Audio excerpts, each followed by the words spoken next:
Kayo po ba mga bossing ko ay isa sa mga napakaraming mga pangarap sa buhay? At gusto nyo po mga bossing ko na mabago-bago ang takbo ng inyong pong pamumuhay? May tuturo po ako ng mga simple mga pamamaraan, epektibo po ito mga bossing. Meron ako mga bossing na napasyal po sa amin at ito po isa sa mga paborito po nila. Ito po, kung kayo po parang feeling po ninyo may kumapit po sa inyong kamalasan na ayaw matanggal-tanggal ang mga kamalasan na pinagdadaanan po ninyo. Ang tagal na po hindi nyo po masolusyonan. Mainam na subukan nyo po ito mga bossing, or ang dami nyo ng mga nirarakit pero parang sa ulat wala ang inyong nirarakit. Subukan nyo po ito. Kayo po mga bossing ko, kapag kayo maliligo, magbudbud po kayo ng kapranggot na asin mga bossing ko sa paliguan po ninyo.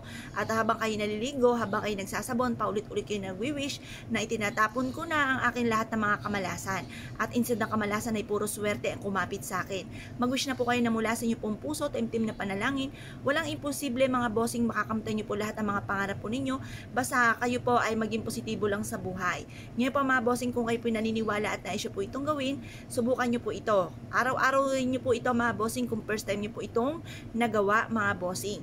Hanggang sa mapansin po ninyo na parang lagi naman kayong iniaadya kung saan lagi kayo ay suswertihin. Mapapasin nyo mga bossing ko kung puro kamalasan, marireverse naman ang mga magaganap. Instead na kamalasan ay puro swerte ang darating po sa buhay po ninyo mga bossing. Subukan nyo po ito, proven po ito na napakaswerte.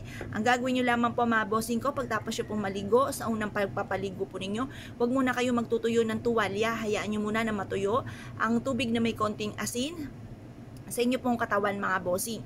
At pagkatapos, manalangin ka ng taimtim, humarap sa may silangan na kiniklaim ko na ang swerte. At kailanman hindi na ako mamalasin pa or kami mga pagsubok na darating, ay kaagad ko ito malalampasan at hindi ko ito matatambayan. Basta mag-wish na kayo ng inyong mga ninanais mga bossing. Mag-wish din po kayo. Halimbawa, magkaroon ako ng sarili kong bahay, magkaroon ako ng negosyo na dito na ako yayaman, magkaroon ako ng mga bagay na matagal ko ng pinapangarap. At kung ano man mga pagsubok ko sa ngayon, ito po ay kaagad ko masusolusyonan. Tapos mag-wish na kayo po ay gumaling sa inyong karamdaman, kayo po ay malayo sa mga toxic sa buhay po ninyo, nape-pressure po kayo sa mga taong nakapaligid sa inyo, na kayo po ay sinisiraan or chinichismis or sobrang inggit po sa inyo, yung mga ganong sitwasyon mga bossing, mag-wish ka na ng mula sa inyong pong puso. At pagkatapos ito mga bossing ko, ugaliin nyo po ito, kapag araw-araw nyo siya nang ginagawa, pwede naman pong kahit gawin nyo po ng ito ng twice a week, mga ganun mga bossing, depende kung kailan nyo gusto, or pwedeng panaypayin nyo na po siya, pero tiga-kaunti lang na asin ang inyo pong ilalagay. At lagi maglo-lotion dahil sa panahon ngayon na napakainit mga bossing, baka mag-dry ang skin po ninyo. Pero konting-konting asin lang mga bossing, hindi naman isang dakot na asin. Kapranggot lamang araw-araw mga bossing, para yung mga saan tayo pumunta, may kumapit sa ating kamalasan, ay kaagad itong bibitiw once na meron kang pang-alis ng mga kamalasan, pangontra sa kamalasan. Kung kayo pinaniniwala at nais po itong gawin mga bossing, subukan nyo na po ito, proven po ito. Marami na nagpatotoo, may bossing po ako na ang dami niya mga pagsubok na pinagdadaanan, na ipayo ko po sa kanya. Siya ay maglagay ng kapranggot na asin sa paliguan po niya, at ito po daw napansin po niya na unti-unti na bago at naging positibo po siya sa buhay, at ang gaganda ng mga dumating sa kanya.